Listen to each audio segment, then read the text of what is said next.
सचिन पंडित जी मथुरा से। राधे राधे महाराज जी। महाराज जी, हम अपना जीवन साथी स्वयं चुने और शादी होने तक पवित्रता के साथ रहें तो क्या ये गलत है या सच? बहुत सुंदर है, बहुत सुंदर है। दोनों शादी जब तक ना हो तब तक ब्रह्मचर्य से रहें, पर माता पिता का आशीर्वाद जरूर लें, माता पिता की अनुमति जरूर।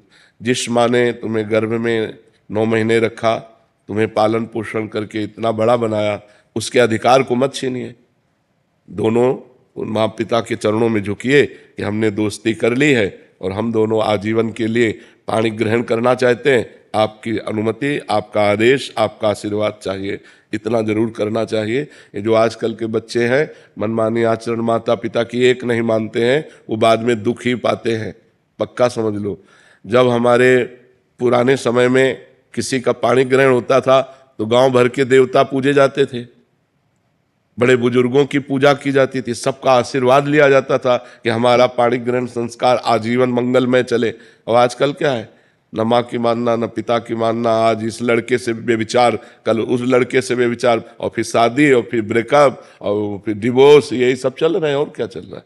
कहीं शासन नहीं, कहीं किसी तरह की मर्यादा नहीं, घर में किसी की आन मानती नहीं है, न मानते हैं बच्चे तो आगे चलकर शराब पीते हैं, ड्रग्स, इधर उधर बेविचार, और अगर ब्याह कर दो तो भाग जाती हैं, अगर ब्याह कर दो तो डिवोर्स कर देती हैं। मेरी वाइफ डेली मेरे से मनी की घोषणा करती है, मैं महीने में भी पैसा देता हूँ, फिर नाम भी जप करता हूँ, जैसे आप बोल रहे थे अभी कि नाम भी जप कर रहे हो और किसी को दुख भी नहीं देना, मगर बीवी को पैसा नहीं देते तो वो भी दुख में जाएगा।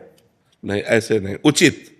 हमारी अर्धांगिनी हो, हमें 100 रुपया मिलता है, आप जानते हो, 100 रुपये में परिवार भी चलाना है, आपकी कामनाएं भी पूर्ण करनी है। आपको ऐसी कोई कामना नहीं करनी जो मैं अपनी स्थिति से कर्जा लूं या कुछ गलत करूं, ऐसा नहीं कर सकता। अर्धांगिनी वही है जो अपने पति के अनुसार चले, वो ऐसी कामना करेगी ही नहीं। वो तो कोशिश करेगी कि हम पति से कोई कामना न करें, उनके ऊपर कोई भार न पड़े, वो सुखी रहें, वो प्रसन्न रहें। ऐसी पत्नी मिलना बड़े भाग्य की बात है।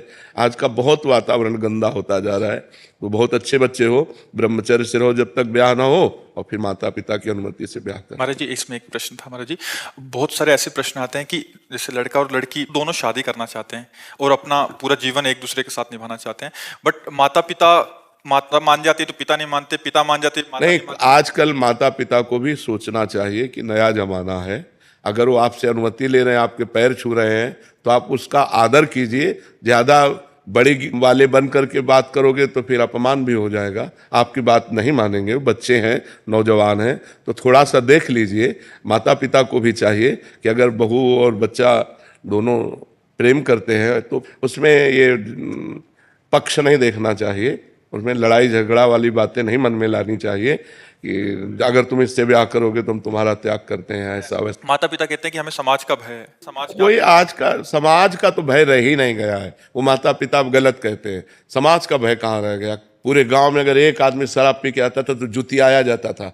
आज घर घर शराब रखी है, और अगर आपके घर में शराब नहीं है और ये सब नहीं है तो कोई आता भी नहीं। हाँ तो महाराज जी, माता पिता को मतलब इसमें सहमति उचित देख करके मानना चाहिए।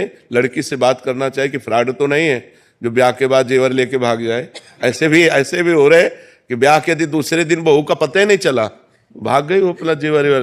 तो 2-4 बार लड़की से मिले, उसके घर वालों से मिले, उसका व्यवहार देखे, उसका चरित्र देखे। लड़के से मिले, हाँ, ऐसा चाहिए, ऐसे ही संबंध होता है, और फिर ब्याह कर दे।